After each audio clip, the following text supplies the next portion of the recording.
تذكر يوما كنت تعانق دمعة الفكر تناجي الله في صبر وترجو رحمة.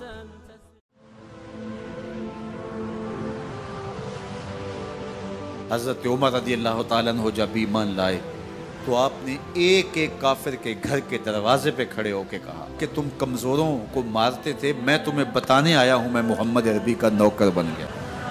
بلکہ آپ نے اعلان کیا جس نے اپنی بیوی کو بیوہ اور بچوں کو یتیم کروانا ہو اور اپنے ماں باپ کی کمر کو جھکانا ہو وہ عمر کے مقابلے میں آئے۔ اللہ اکبر۔ زنیرہ نامی ایک خاتون تھی، بہت کمزور، راوی کہتا ہے کہ اس کی ہڈیوں میں گودا نہیں تھا، عشق رسول تھا، اور اس کا ظالم آقا اس کو مارتا ہے، اور جب مار مار کے تھک جاتا ہے ادھر سے عمر آ رہے ہیں، یہ اسلام لانے کی پہلے کی کہانی ہے، ادھر سے عمر آ رہے ہیں تو اس نے کہا عمر تم جوان آدمی ہو تو یہ چھوڑتی نہیں ہے اپنے نبی کا نام، ذرا تم آؤ۔ عمر کوڑا پکڑ لیتے اسے مارتے مارتے تھک جاتے ہیں تو پانی پینے لگتے ہیں، تو کہتے ہیں مجھے تیرے پہ ترس نہیں آیا لیکن میں ذرا پانی پینے لگا ہوں، اور پھر گلے کے اندر ڈال کر کے کوڑا اور اس کی رسی کو بل دیتے ہیں اور اس کی آنکھیں باہر نکل آتی ہیں اور کہتے ہیں بلا اپنے نبی کو جو تیری آنکھوں کی بینائی واپس کرے۔ اللہ اکبر۔ تو اس نے آسمان کی طرف منہ کر کے کہا مالک میں کبھی بھی آنکھوں کی بینائی نہ مانگتی لیکن اب تیرے نبی کی عزت کا سوال ہے۔ آنکھوں کی بینائی واپس ہو جاتی ہے۔ زنیرہ کو بڑا مارا، آج عمر گلیوں میں آنکھوں میں آنسو ہیں اور عجیب دل بے تاب ہے، اور کہتے ہیں آؤ بھئی میں حضور کا غلام بن گیا ہوں، تمہیں بتانے آیا ہوں۔ زنیرہ نے موڑ کاٹا تو آگے عمر یہ آواز دے رہے تھے۔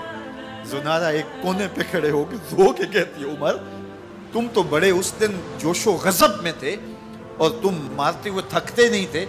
تو عمر نے کہا زنیرہ اس دن میں نے دیکھا نہیں تھا، اب میں محمد عربی کو دیکھ آیا ہوں۔ جنہ ویکھیا نہیں ہو کرن گلاں، جنہ ویکھیا نہیں ہو کرن گلاں، جنہ ویکھیا ہو تے بول دے، جڑے محرم راز حقیقت دے اور راز حقیقت کھول دے۔ تو حضرت عمر رضی اللہ تعالیٰ عنہ ایمان لائے۔ حضرت عبداللہ ابن مسعود رضی اللہ تعالیٰ عنہ فرماتے ہیں کہ حضرت عمر کا ایمان لانا مسلمانوں کے لیے عزت کا سبب تھا، ان کا ہجرت کرنا مسلمانوں کی نصرت تھی اور ان کی خلافت مسلمانوں کے لیے رحمت تھی۔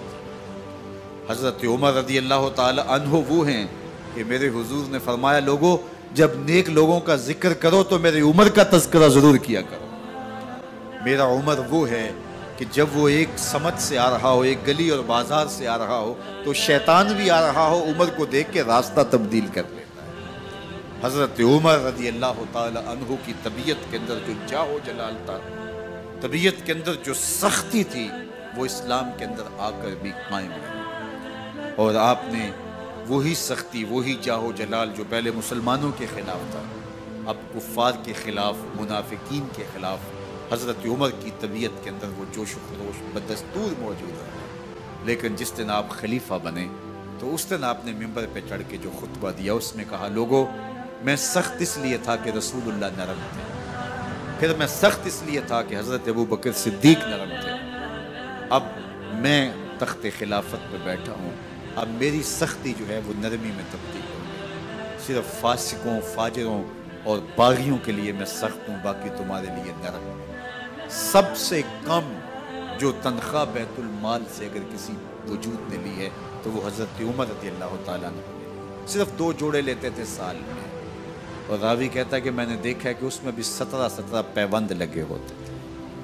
حضرت عمر رضی اللہ تعالیٰ عنہ کا طرز زندگی، آپ کا انداز معاشرت اور آپ کا انداز خلافت، ہر لمحہ آپ کی زندگی کا اٹھا کے دیکھیے کتنی مرتبہ قرآن حضرت عمر کی رائے کے مطابق نازل ہوا۔ اللہ تعالیٰ جل شانہ نے ان کو صاحب الہام بنایا تھا۔ ہر امت میں کوئی صاحب الہام ہوتا ہے، حضور کی امت کا صاحب الہام حضرت عمر رضی اللہ تعالیٰ، اور آقا کریم نے انہیں اپنا وزیر قرار دیا۔ فرمایا میرے 2 وزیر آسمانوں میں ہیں، 2 وزیر زمینوں میں ہیں۔ آسمانوں کے وزیر جبرائیل اور میکائیل ہیں اور زمین کے وزیر ابو بکر اور عمر ہیں۔ رضی اللہ تعالی عنہما۔ ایک دن حضرت عمر بیٹھ کے رو رہے تھے، تو کسی نے کہا حضرت رو کیوں رہے ہیں؟ فرمایا کہ میں اس لیے رو رہا ہوں کہ فلاں پل سے بکریاں گزری ہیں، تو پل کے اندر شکستگی تھی، ٹوٹا ہوا تھا پل درمیان میں، اس میں ایک بکری کی ٹانگ ٹوٹ گئی ہے، تو میں ڈرتا ہوں کہ میرا رب یہ نہ پوچھے کہ عمر تو نے پل صحیح تعمیر نہیں کروائے تھے کہ ایک بکری کی ٹانگ کیوں ٹوٹی ہے۔ یہ ہیں حضرت عمر رضی اللہ تعالی عنہ۔ اللہ اکبر۔ تو اللہ تعالیٰ جل شانہ نے حضرت سیدنا عمر بن خطاب رضی اللہ تعالیٰ عنہ سے جو کام لیا، مختصر دور خلافت کے اندر 10 سال 6 ماہ 4 دن آپ نے خلافت فرمائی ہے، لیکن کہاں سے چلے اور یہاں مکران تک، بلوچستان کا حصہ ہے، یہاں تک آپ کے سلطنت کی حدود وسیع، ادھر آرمینیا تک جا پہنچے، حمص فتح کیا، قادسیہ، یرموک۔ آپ ذرا دیکھیے کہ کہاں تک آپ کی فوجوں کے گھوڑے دوڑتے رہے، اور اللہ تعالیٰ جل شانہ نے ان کو جو توانائی، عدل و انصاف کی قوت عطا فرمائی۔ اللہ اکبر۔ جب زمین پہ عدل کیا ہو تو زمین بھی حکم مانتی ہے، اور حضرت عمر وہ تھے جن کا حکم ہوائیں بھی مانتی تھی، زمین بھی مانتی تھی، جن کا حکم جو ہے وہ آگ بھی تسلیم کرتی تھی اور دریا بھی ان کا حکم مانا کرتے تھے۔ مصر کے اندر یہ رسمیں بد جاری تھی کہ سال کے بعد ایک دوشیزہ کو زیورات پہنا کے اچھے لباس میں ملبوس کر کے دریا کی بھیڑ چڑھایا جاتا، اس کی قربانی دی جاتی، اس کا خون بہتا تو دریا چلتا۔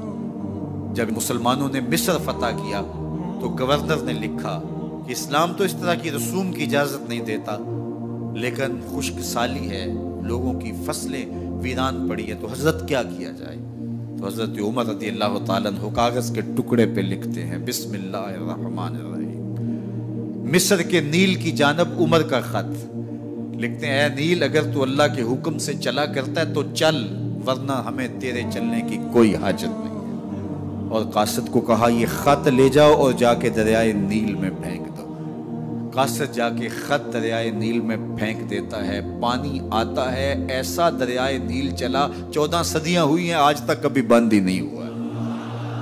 دریا حکم مانتے، آگ نکلتی ہے۔ لوگ حضرت عمر رضی اللہ تعالی عنہ کے پاس آئے، حضرت لاوا پھوٹا ہے، آگ نکل رہی ہے اور مدینے کی طرف بڑھ رہی ہے، اب کیا کیا جائے؟ فائر بریگیڈ تو زمانے میں تھی نہیں۔